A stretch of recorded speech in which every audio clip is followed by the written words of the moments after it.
වයඹ දැනුවනාත්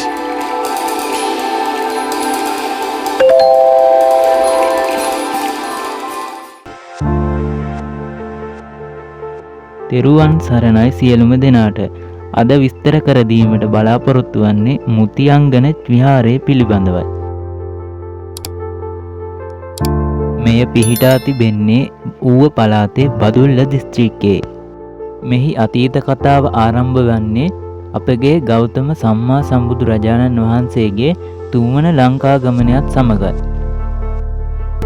මහා බල සම්පන්න රාවණා රජුගේ අගනුවර පිහිටා තිබුණේද බදුල්ල නගරයට ආසන්න බව ජනප්‍රවාදයේ සඳහන් වෙනවා. අප මහා බෝසතාණන් වහන්සේ බුද්ධත්වයේ ලබා අවුරුදු 8කට පසු නාග ගෝත්‍රික රජු වූ මණිඅක්කිත රජුගේ ආරාධනාවෙන් කැලණියට වැඩම කරනු ලැබුවා. එය බුදුරජාණන් වහන්සේගේ තුන්වන ලංකා ගමනයයි.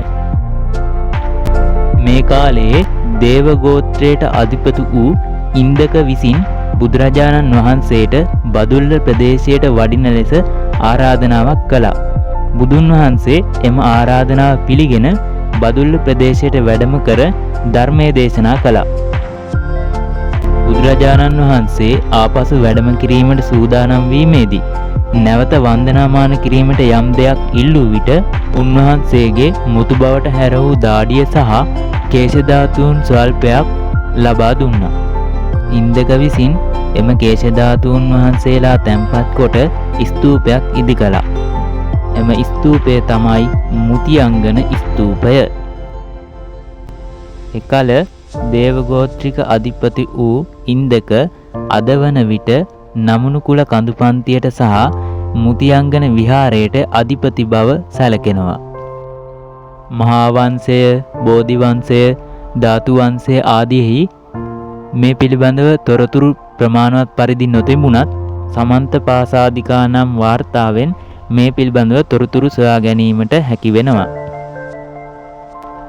අනුරාධපුර උතුම් වූ ජයශ්‍රී මහ බෝධීන් වහන්සේගේ අංකුර රෝපණය කර ඇති ස්ථාන 32කින් එක ස්ථානයක් තමයි මේ මුතියංගන රජමහා විහාරය. පසු කාලයේදී දේවානම්පියතිස්ස රජු විසින් විහාර සංකීර්ණයක් ලෙස ගොඩනගා තිබෙනවා. ඉන්පසු විවිධ රජවරුන් විසින් මෙම විහාරස්ථානයේ අලුත් වැඩියා කර තිබෙනවා. විහාරස්ථානයට පිවිසෙන දොරටුව ස්තර 6කින් සමන්විත වෙනවා. එහි දෙවැනි ස්තරය මකර තොරණ. තවද මෙම විහාරස්ථානයේ බෝධීන් වහන්සේලා 4 නමක් රෝපණය කර තිබෙනවා. එහි ලංකාවේ අවසන් වරට අරහත් භාවයට පත් වූ මලියදේව මහරහතන් වහන්සේ නමින් එක් බෝධියක්ද, ඉන්දියාවේ ස්වස්තිපුර ජේතවනාරාමයේ සිට වැඩම කර වූ ආනන්ද බෝධියද, ජයශ්‍රී මහා බෝධියේ අංකුරයක්ද රෝපණය කරලා තිබෙනවා. ඉතිහාසයේ සඳහන් පරිදි එම අංකුරය රෝපණය කරලා තියෙන්නේ දේවානම්පියතිස්ස රජතුමා විසින්. ඉතින් ඔබ බදුලුපුරයට පැමිණෙනවා නම් නැරඹිය යුතු ස්ථානවලින් වැදගත්ම සහ ඓතිහාසික ස්ථානයක් වන්නේ මුතියංගන විහාරයයි. ඔබ එය වන්දනාමාන කරගෙන සදහැ සිතින් පින් අනුමෝදන් කරගන්න. සැමට තෙරුවන් සරණයි.